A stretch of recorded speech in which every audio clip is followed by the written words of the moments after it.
नमस्कार बच्चों, नामदेव क्लासेस में आप सभी का स्वागत है। तो मैंने अभी थोड़ी देर पहले बेटा टेट का आपको मार्गदर्शन दिया कि टेट का पेपर कैसे बनाना है, कैसे सॉल्व करना है। और मैंने उसमें एक कॉन्फिडेंस का बताया बेटा। कॉन्फिडेंस मतलब आज के डेट में ना, कॉन्फिडेंस जिसके पास है वो बच्चा आगे बढ़ता है। ठीक है। और मैंने अपनी वीडियो में टेट के बारे में बताया कैसा पेपर देना। तो वो कल का जो पेपर रहेगा, नो माइनस मार्किंग, मतलब आपका माइनस मार्किंग नहीं है। आपको सबको अटेंड करना है, सारे क्वेश्चन अटेंड करना है, लेकिन कोशिश करना बेटा क्वेश्चन सही सही बने। और बाकी क्वेश्चन कैसे सॉल्व करना है, क्या करना है, कैसे करना है, तो मेरे बड़े मुखिया यहाँ का आदरणीय लक्ष्मीकांत साहू जी से मैं विशेष निवेदन किया हूँ कि आज मेरे बच्चों को पेपर कैसे सॉल्व करना है इस विषय में थोड़ा सा गाइडलाइन दे। तो मैं आदरणीय लक्ष्मीकांत साहू जी से निवेदन कर रहा हूँ कि मेरे प्यारे बच्चे जो 18 तारीख को कल के डेट में टेट का पेपर होने वाला है उसके बारे में थोड़ा सा मेरे बच्चों को मार्गदर्शन दें। ठीक है।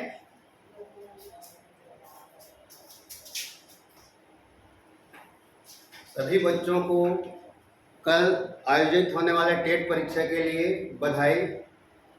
सभी को शुभकामनाएं कि आप पेपर अच्छे से दें।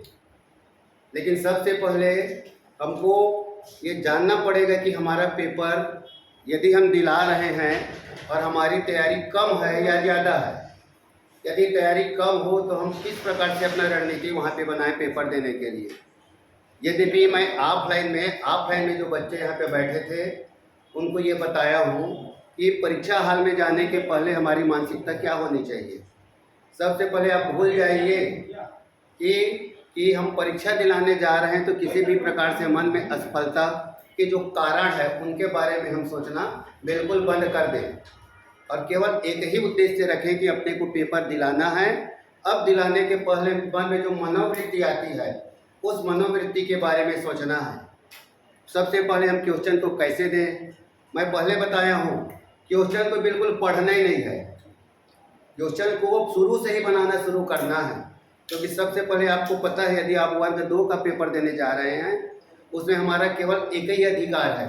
यदि हम हिंदी मीडियम वाले विद्यार्थी हैं तो हिंदी मीडियम के हिंदी में अधिकार रहेगा और अंग्रेजी में अधिकार हमारा कम रहेगा।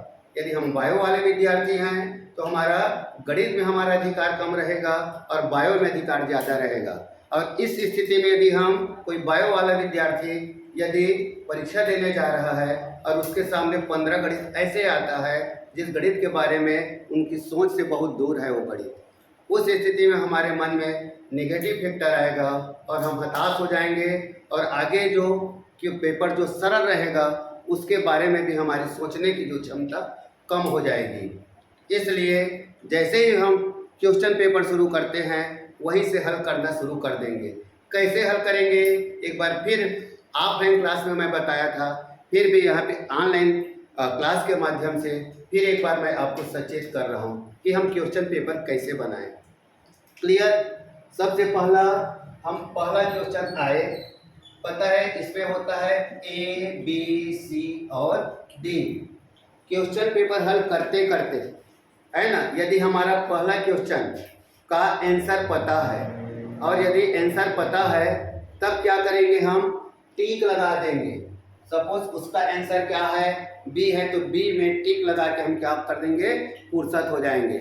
फिर हमारा दूसरा क्वेश्चन में आए, दूसरा क्वेश्चन को पढ़ने के बाद हम उस कंडीशन में पहुँचे कि इस क्वेश्चन के बारे में इसका आंसर हमारे से बनने वाला ही नहीं है और हम आश्वस्त हो जाते हैं कि बाद में भी देखेंगे तो ये क्वेश्चन हमारा नहीं बनेगा। उस स्थिति में हम इसके ऊपर में गोला लगा देंगे और हम पहुंच जाएंगे आगे क्वेश्चन में।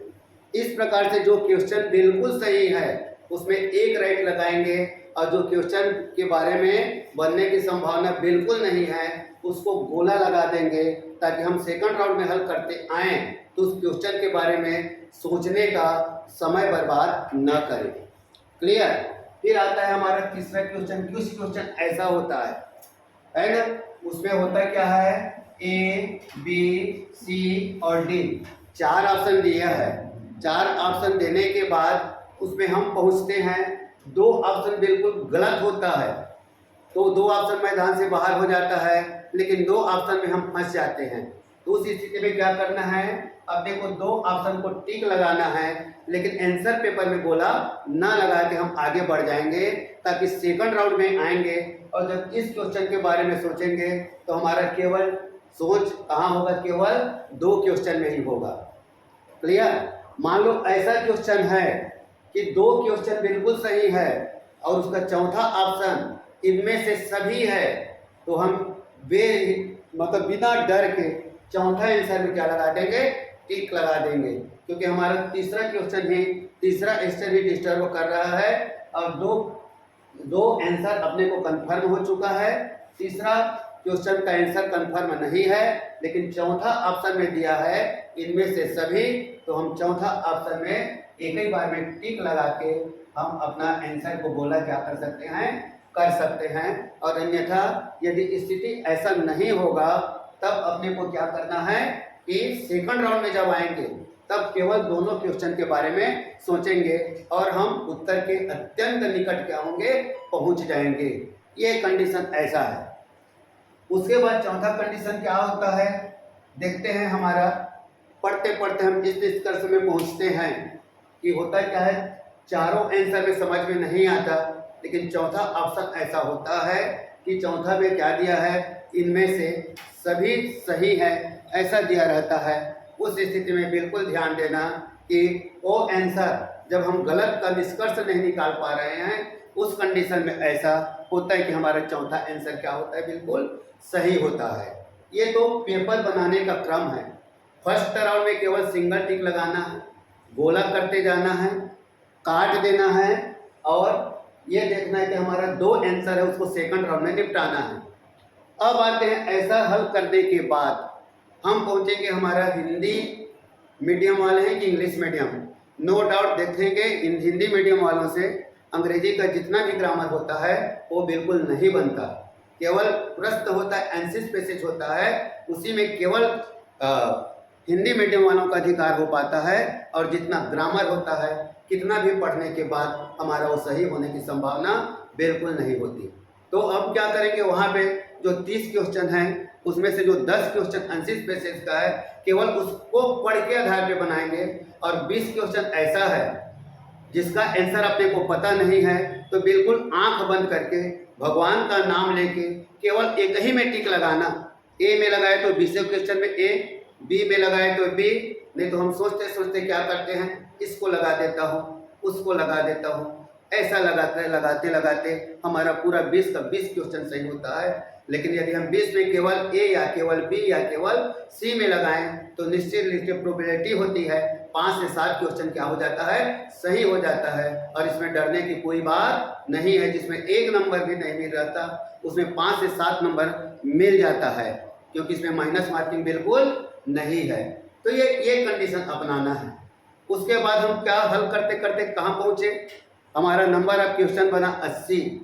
नंबर ऑफ क्वेश्चन कितना है, टोटल हल करने का 150, और अपने पास कितना क्वेश्चन बचा है, 70 क्वेश्चन बचा है।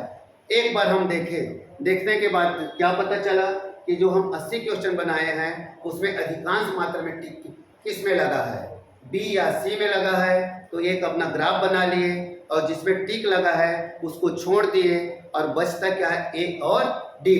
तो फिर ऊपर वाले का नाम लेके क्या करोगे, केवल जितना भी क्वेश्चन 70 क्वेश्चन बचा है सब एक ही में टिक लगाना, फिर माइनस मार्किंग नहीं है, इसलिए डरने की संभावना भी नहीं है।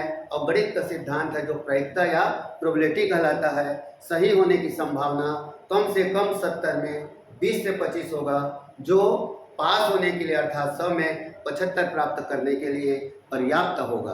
तो ये यदि अपने पास इस प्रकार से समस्या है तो बिना चिंता मुक्त होके इस समस्या से हम निवारण करके जहाँ पे हमारे पास होने की संभावना नहीं है वहाँ पर भी हम पास हो सकते हैं।